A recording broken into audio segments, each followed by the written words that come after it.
தமிழ்நாடு முழுவதும் மிக விமர்சனமாக விநாயகர் சதுர்த்தி விழாக்கள் ஒவ்வொரு கிராமம் தோறும் ஒவ்வொரு தெருந்தோறும் மிக எழுச்சியோடு நடந்து கொண்டிருக்கிறது. நேற்றைக்கு திருப்பூர்ல ஒரு பிரம்மாண்டமான பேரணியை நாம் பார்த்தோம். இன்றைக்கு கோவை மாநகரில் இந்து முன்னணி சார்பில் இந்த விநாயகர் ஊர்வலங்கள், விநாயகர் சதுர்த்தி விழா, இன்றைக்கு விநாயகர் ஊர்வலம் சென்று இந்த நீர்நிலையில கரைக்கின்ற இந்த நிகழ்ச்சியானது நடந்து ஊர்வலமானது சென்று கொண்டிருக்கிறது.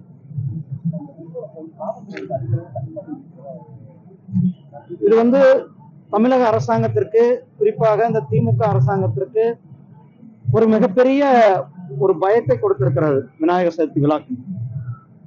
இன்றைக்கு இந்த மக்கள் இடத்துல மிகப்பெரிய ஒரு ஒற்றுமையாக இந்த விநாயகர் சதுர்த்தி விழாவை ஏற்படுத்துகிறது.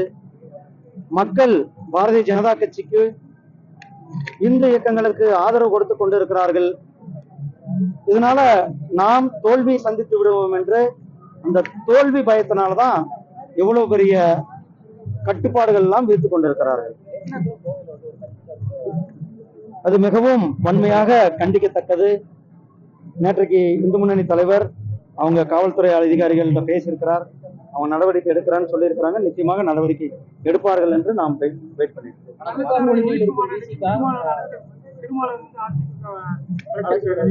இதை நான் பாக்குறது திமுக மிரட்டுறதுக்காக திருமாவளவன் இப்படி எல்லாம் பேசுறாருன்றதான் எனக்கு தோணும். ஏதாவது ஒரு நிமிஷம் ஏதாவது அவருடைய திமுக அவர் ஏதாவது டிமாண்ட் வச்சிருக்கலாம், அல்லது அந்த டிமாண்ட் அவரை ஏற்றுக்கொள்ளாம இருந்திருக்கலாம்.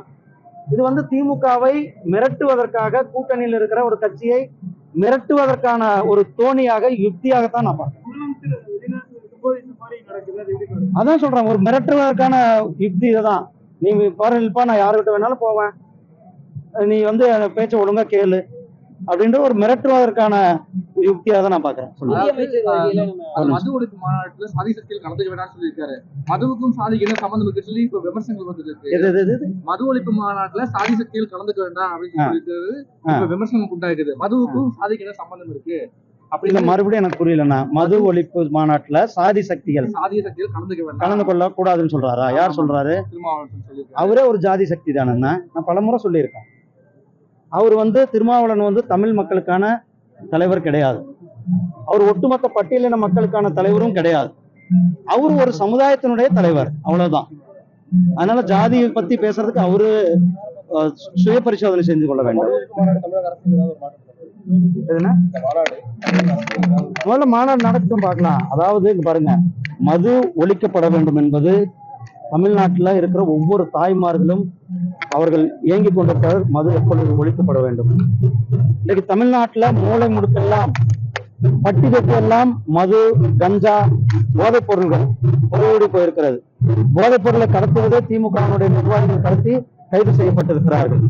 மது ஆலைகளை நடத்துவது திமுகவினுடைய பெரிய நிர்வாகிகள் மது ஆலைகள் நடத்தி கொண்டிருக்கிறார்கள். அவங்க என்ன சொன்னாங்க? டாஸ்மாக் கடைகளை நான் படிப்படியாக குறைப்போம். ஆனா டாஸ்மாக் கடைகளை திறந்து விட்டாச்சு. மூளைக்கு இன்னைக்கு மணமகள் மன்றங்கள் சொல்லி தனியாருக்கும் இன்றைக்கு அந்த டாஸ்மாக் கடைகளை திறந்து விட்டாச்சு.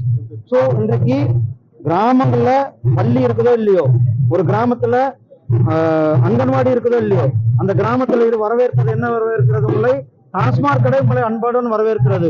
இதுதான் இன்றைக்கு தமிழ்நாட்டினுடைய சூழ்நிலையாக இருந்து கொண்டிருக்கிறது. தமிழ்நாட்டுல கிராமங்கள்ல ஒவ்வொரு கிராமத்திலையும் 30 to 35 பேர் இளம் விதவைகளாக இருந்தோம். இதுக்கெல்லாம் யார் பொறுப்பு? இந்த திமுக அரசாங்கம் தான் பொறுப்பு. இன்றைக்கு ஒரு இளைய சமுதாயத்தை கெடுத்து சீரழித்துக் கொண்டிருக்கிறது இந்த திராவிட முன்னேற்ற கழக அரசாங்கம். இந்த மதுவை ஒழிக்க வேண்டும் என்பதுதான் அனைவருடைய. நான் தான் சொன்னேன், அவங்க இது அவர் கூட்டணிக்கு பேரம் பேசுறதுக்காக இருக்கலாம். சட்டமன்றத்துல அடுத்த கூட்டணி வருது, கூட்டணிக்கு ஒரு இறுக்கமான ஒரு டைட்டான பேரம் பேசுவோம் அப்படின்ற ஒரு பேசுவாக இருக்கலாம். அல்லது அவர் ஒரு மிரட்ட தோணியா கூட கடைபிடிக்கலாம்.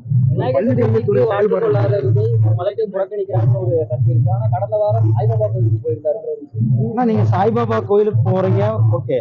ஆனா விநாயகர் ஊர்வலம், விநாயகர் திருவிழா என்பது, விநாயகர் சதுர்த்தி என்பது இந்தியா முழுவதும், உலகம் முழுவதும் இருக்கிற இந்து மக்கள் கொண்டாடி கொண்டிருக்கிற ஒரு விழா.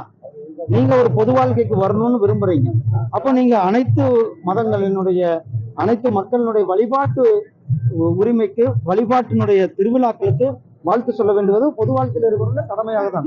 பாதகம் செய்பவரை கண்டால் நாம் பயங்கொள்ளலாகாது பாப்பா, மோதி மிதித்து விடு பாப்பா, அவர் முகத்தில் உமிழ்ந்து விடு பாப்பா. அண்மை செய்திகளை உடனுக்குடன் தெரிந்து கொள்ள இணைந்திருங்கள் இயம்நாடு தொலைக்காட்சியுடன்.